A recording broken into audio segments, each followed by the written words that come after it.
It has finally happened. After some fun social media controversy, people were getting upset that they were just going to announce a disc.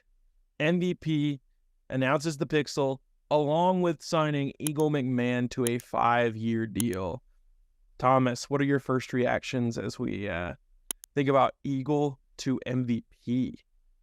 I'm just shocked, honestly. I don't think I anticipated this. If we went back probably 2 months, this was not on my radar. I think I was aware that Eagle's contract would come to an end, but Discmania and Eagle are literally like peanut butter and jelly in my eyes. Yes. And maybe that's how I felt a year ago when the Simon stuff happened. Simon and Discmania, peanut butter and jelly, but you're starting to see a lot more. Maybe it is a little bit less brand loyalty and people looking for lucrative deals that can quite literally be life-changing. And I think this is one of those.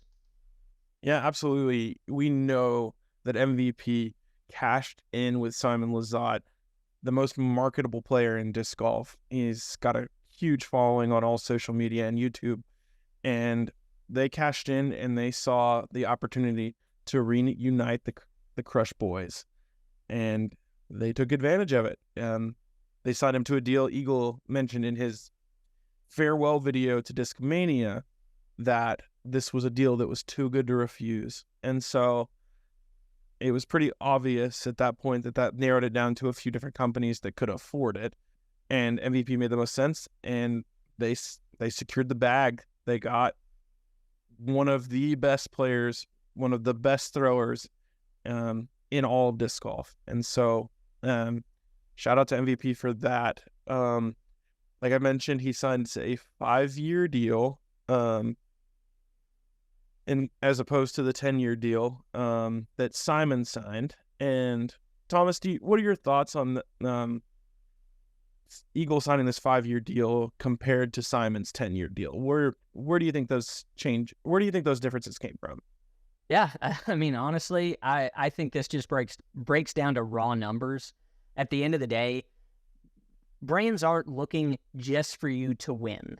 Don't get me wrong, winning is good, and winning will push discs. But at the end of the day, people are marketable based on how many people watch them play and watch their social media profiles on a day-to-day. And if we just look at YouTube alone, we know Simon is the king of disc golf YouTube, and he gets a 10-year deal. And right now, he's sitting at 200,000 subscribers on YouTube. Eagle has 75,000. And so yeah, it's insane. I mean, we're talking about probably, roughly 60% less followers. And so, yeah, the deal is totally comparable. Now, don't get me wrong. We've got two players that really Simon has just started in the last 2 years playing to the level that Eagle has probably historically been playing. And Eagle is definitely much younger. So there's a lot. I think, is Eagle 25 right now? Is that right? That is correct. Yeah, 25. Yeah. So he's got much longer left on the Pro Tour than Simon does, but he definitely needs to get that follower count up a little bit. Don't get me wrong, he has a lot. I'm not saying that we have a ton, but if I'm talking about numbers and manufacturers giving out what are probably relatively lofty deals, the follower count is going to be what's going to push that. So that's my thoughts. What do you have any other particulars on that subject or any other thoughts on Eagle as a whole? Yeah, I think for Eagle here, there is a little bit of the age that you mentioned, the age difference between Simon and Eagle. Simon's in his 30s. He looks for this long-term lucrative deal to secure his future. It is life-changing for him. And I'm sure that this deal was life-changing for Eagle as well. But there is a level of Eagle probably could have signed a 10-year deal, but there's a level of he is young and still has value. And, at age 30, you still have, 10 years. If you look at players like Kayla Viska, he is still playing at a very high level into his 40s, and Eagle's in great shape. He's going to continue to be in great shape. And you could see him continue to succeed even into his 40s as well. And so there's a level of 5 years from now, are you going to be able to secure, maybe he doesn't have $1 million deal, but can he definitely get that 5 years from now? Does he get the $2 million deal? Does that start coming up 5 years from now? We're not really sure. So this is a little bit of Eagle betting on himself a little bit, I think, as well as coming off an injury. there's probably a level of security for MVP to say, hey, we didn't secure the super long deal in case Eagles injury, like, and his surgery requires more time to heal and he does not come back the same player. Yeah, no, I think you're spot on with that take.